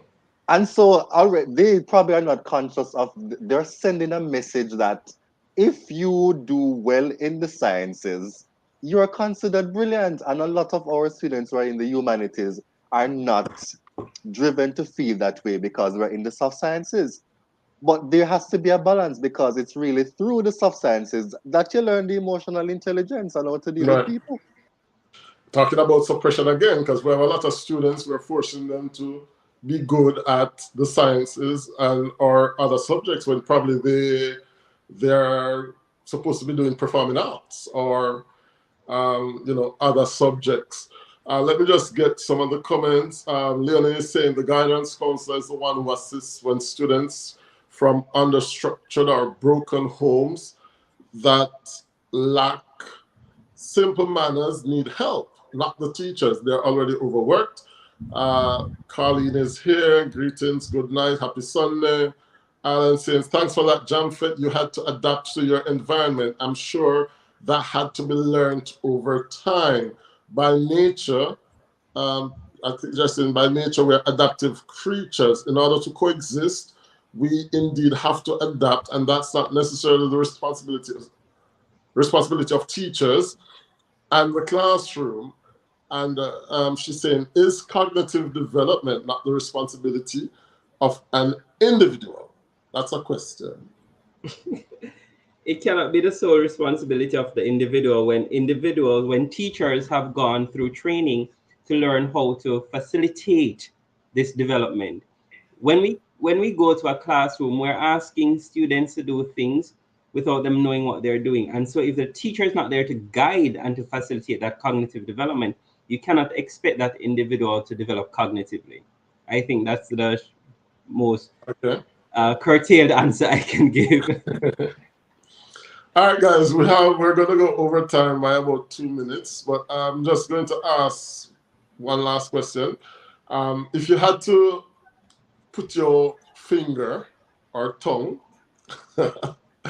on the biggest problem in the education system in Jamaica, what would you say it is? And what's your remedy that you would suggest? That's the last question I'm gonna ask. Why? Because maybe to a certain extent it could shed some light as to how in the future we might keep certain talents within the system. I mean, the brain drain, as we said, it's not new, but you know, it's something that we'll have to deal with as people gain more and more access to alternatives. So if you had to put it, let me start with the teacher who left the country, who ran away and left the country. What would you say was the biggest problem? Or you could say the biggest push factor in Jamaica in terms of education or schools? One of them I could say would be the workload. It's a lot. You teach 33 sessions a day. In A day? between, sorry, not per day, sorry, per week. Oh, And in between your classes, you're constantly marking students' work with no time for yourself. I mean, you're at work, so of course you're gonna be working, but hmm, I mean, it's just way too much. You're wearing several hats. You're doing extracurricular. You're teaching. You're planning lessons. You're parting attending fight. meetings. It's it's just too much. So I would say definitely the workload is one of the major factors. And then when you look at the class size as well, with all that you have to do, all the demands you have to cater to all these students, Hmm, with 40 different personalities all in one room, it's just a lot. It's a lot. all right. Mr. Madden? Well, I don't know if you chose me because Kirk is the most senior among us. Well, I'm very big on what I shared earlier. I mean, this sector is multifaceted, so there are Yeah. things that are very much connected. But I would really want us to be very deliberate in our curriculum. Mhm. Um, Let us have descriptions for the skills, the competences that we are asking our students to demonstrate. So if we can work on that, then it will help us in terms of integrated learning. So it's not only in a foreign language class that we're going to learn about adaptability, but the social studies teacher should be able to, guide students in terms of how this can be achieved as well. Interesting. And Mr. Clark? Um, I would say I would speak more to teacher education and teacher development as the area that needs the work. And I would say that because it doesn't matter how good a curriculum is in terms of its written form, the teacher has to implement, right? If the teacher doesn't have the capacity or the capabilities, the dispositions, the knowledge, etc., then of course the curriculum will fall flat, right? The teacher, and I'm putting a lot on teachers now because we are deemed as agents of change. We work in a space, and I hope not to bring any new idea into my closing remarks, but we work in a space and a context where we have to be that that well-rounded individual to deal with issues of violence, cognitive development, resources, so many things. And so I really hope that at some point in time we will reconsider the investment in teacher education. Or the education budget is $119 billion, I believe, right, for this financial year. I would love to know the allocation for teacher education and teacher development in this country. Yeah. Interesting. We'll start with getting an education minister who inspires. We need I can't comment on that. Devon liquid the woman earlier, You but go, I should have been here. You're going to leave anti-favor alone. Can I get an amen for that comment? Amen. I'll be the one to say amen. No, but I want to just thank you guys for being so eloquent and so learned on the subject, giving us some first-hand Just experience. Of course, concurrently. I've been away for so long, I couldn't talk about the situation in Jamaica. But thank you guys for stopping by. And Devon, where Devon gone? You can't wait 1 minute for me wrap up the Devon, what will get you? What would get you to go back to Jamaica?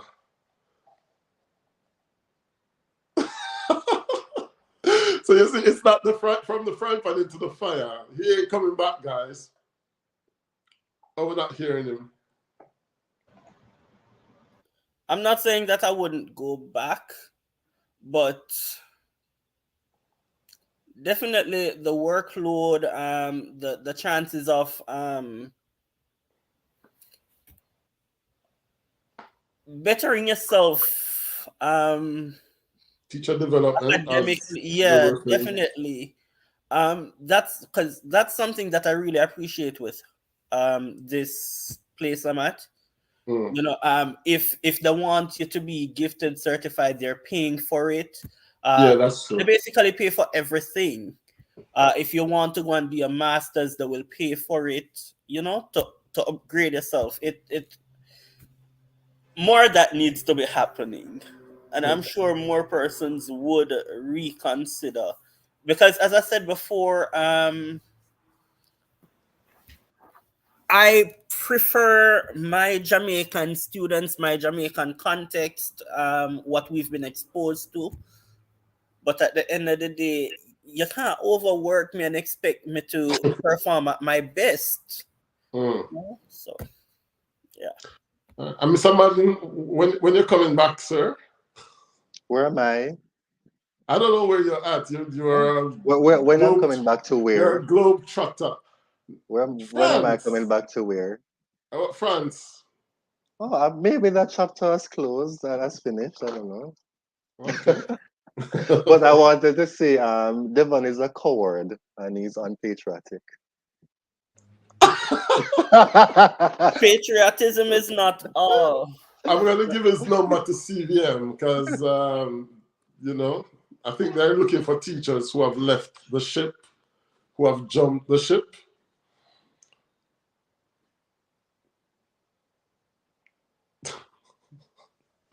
No comment.